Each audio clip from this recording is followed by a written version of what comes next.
There is not a single nation in the world which had abandoned their policy just for the sake of English. Comment number one.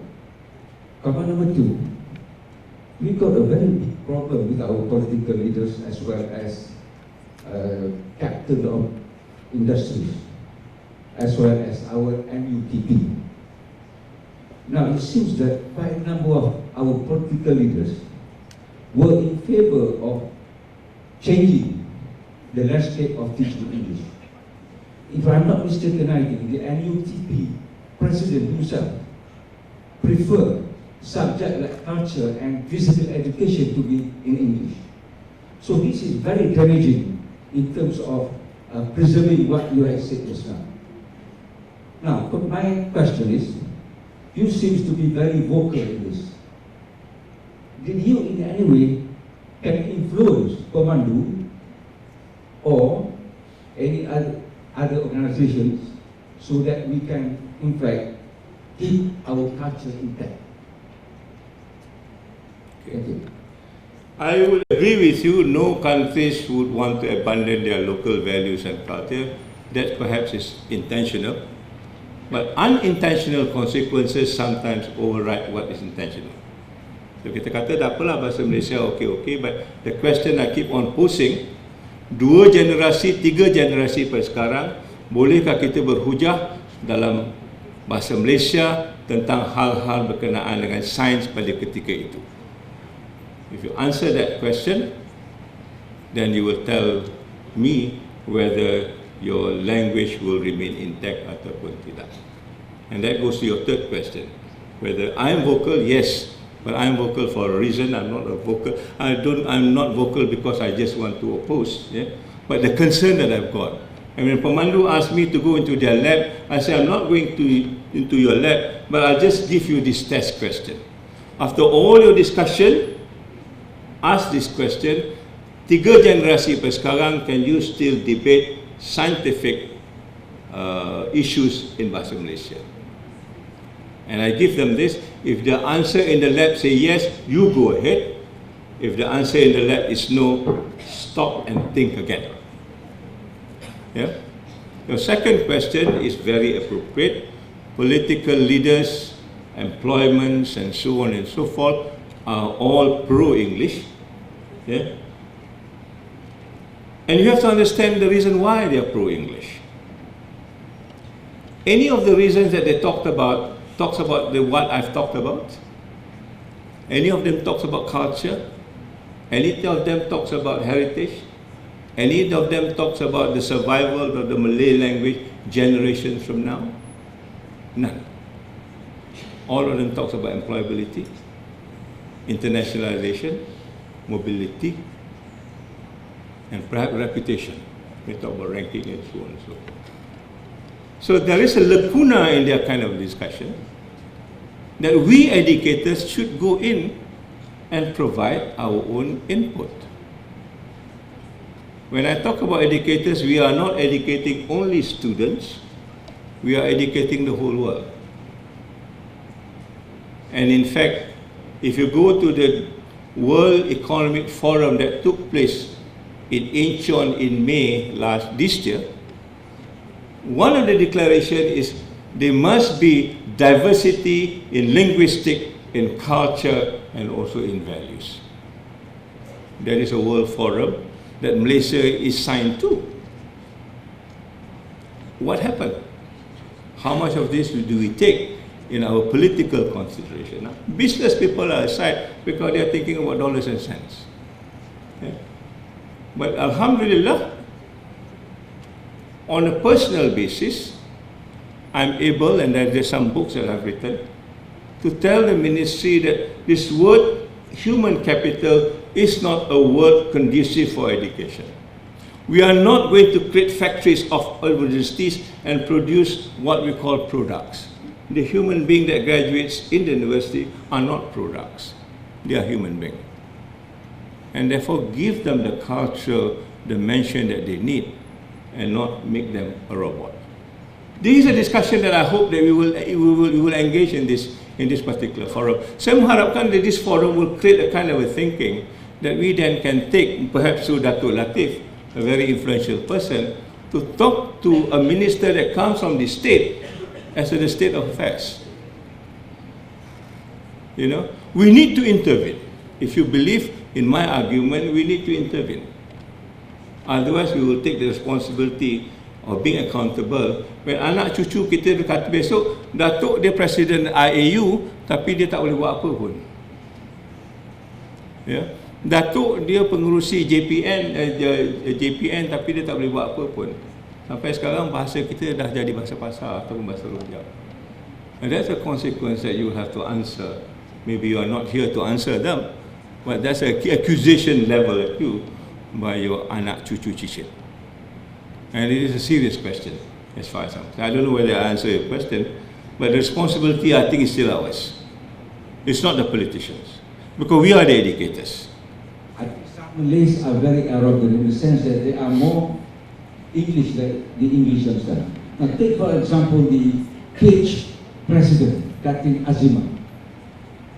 Now he was quite vocal in trying to encourage the government to abandon the teaching of Malay in our national school. In fact, she proposed to the government that we return to the 1960 era. Everything should be taught in English. So this is, I think, sad in the sense that a Malay should, in fact, give such idea to the government. So what is your comment on this? I've got two comments. One is that person that you mentioned is not even a teacher. He's not even an educator. He's not even an English teacher for that matter. And the very fact that she can influence decision tells a whole lot of who we are. We are graduates, we are educators, we are teachers in English. And yet we are not able to exert influence. You know? So in other words, we are not doing the role that we are supposed to do, so that the people like her are taking the platform and championing the cause. The responsibility is still ours. I believe if we can sit together, we can counter her argument very easily, as I did in Melta. Ya?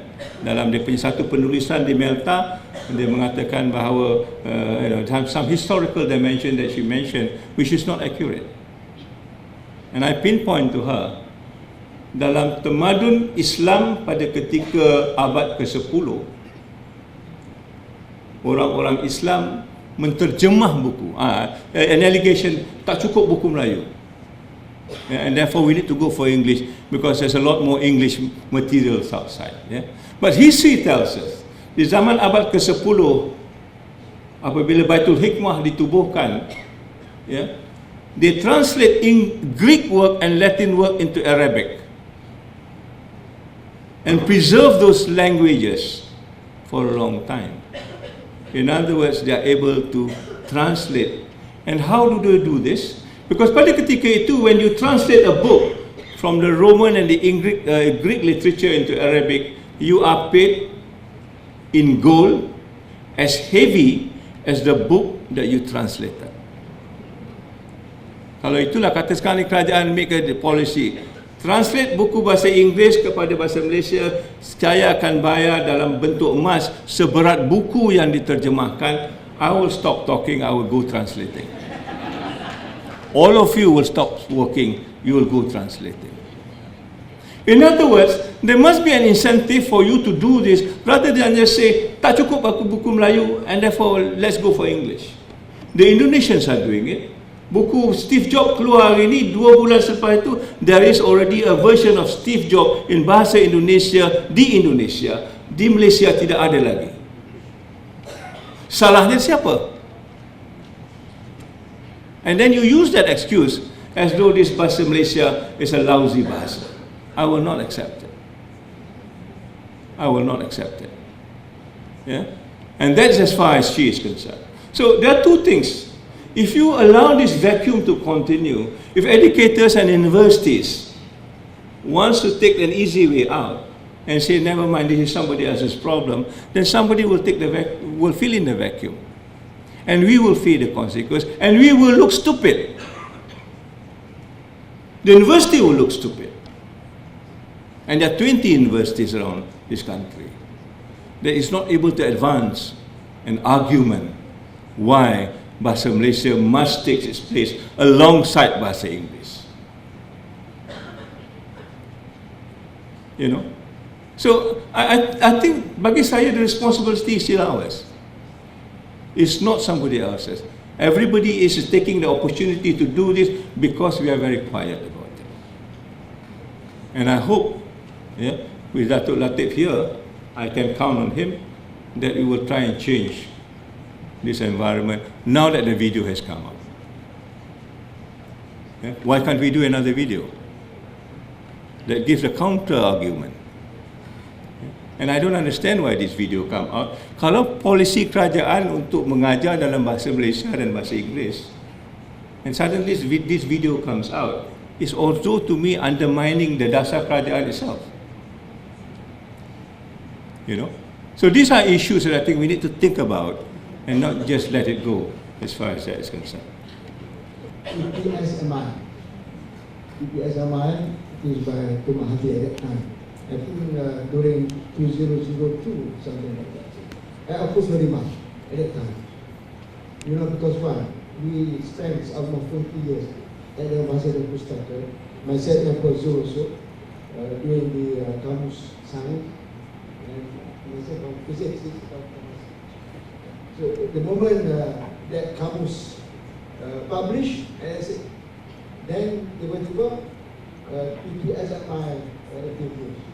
Bilang semua kamus dia. Then at that time also I don't understand why. Sama ada nak belajar bahasa Inggeris through mathematics or science, or just to learn science, mathematics and English. And they are not very clear at that time. Dan yang ini yang banyak membunuh kita punya apa? Kita punya tradisi bahasa dalam bahasa Malaysia itu. Kita berusaha betul-betul memperkayakan istilah bahasa Malaysia pada ketika itu. Ya?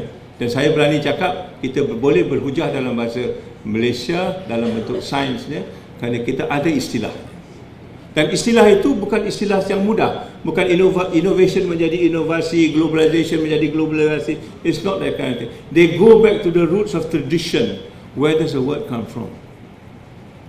In other words, you go back to your culture to understand what is the word that makes, and then kita suddenly find out bahawa memang sudah ada konsep ini dalam bahasa kita sendiri. In other words, it's not an alien concept. You know, and we feel proud because we are in that kind of a thinking mode. No, there's none. And maybe UMT wants to make a case bahawa the UMT you want now to wujudkan jawatan kuasa istilah balik semula untuk mengimbangi and put other universities to shame.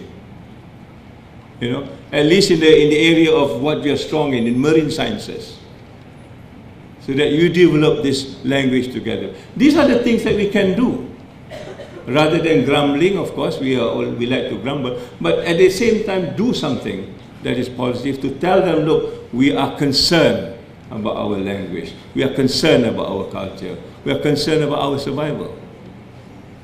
Yeah? Believe me, language dies, the culture dies. The culture dies, the people die. The people die, the nation dies. Nobody is talking about this. Yeah? Nobody is talking about this. And I hope this will be a kind of argument that will fall. Inshallah, I will write about it. I've got a column, yeah, in NST Sunday and Sun Wednesday. I will write about this. And Wednesday, satu lagi konsep yang kita sekarang ni buat research on is a concept of kampung. Kalau kita merasakan kampung now sudah dijadikan something yang agaknya not important lah. Ya. Kalau kita kata jago kampung ni maknanya you're nobody. Awak jago kampung. Ya. Now we are building back this concept of kampung. Kampung has a lot more embodiment. When you talk about some of the people who are arrogant, they are arrogant because they do not know the concept of budi. As simple as that. Orang Melayu yang berbudi tidak akan arrogant, because dalam budi kita diajar merendahkan diri. That is as easy as that. But when this concept dies, then this arrogance will appear, because we've lost our point of reference as a Malay. Yeah? And kita merasakan bahawa the arrogance of the West is part of us. The arrogance of the West is not part of us. We are also now doing research on leadership. And what we see on the research of leadership is the best leaders are the most humble leaders in the world. Rasulullah SAW tak payah mention lah. Yeah? The most humble leaders is the best leaders, not the arrogant leaders. So these are issues that I think we have now time to bring it up, to discuss it academically, intellectually, so that the Malay world, Malay culture, Malay language keep on its preservation. Thank you very much. I'm leaving the stage.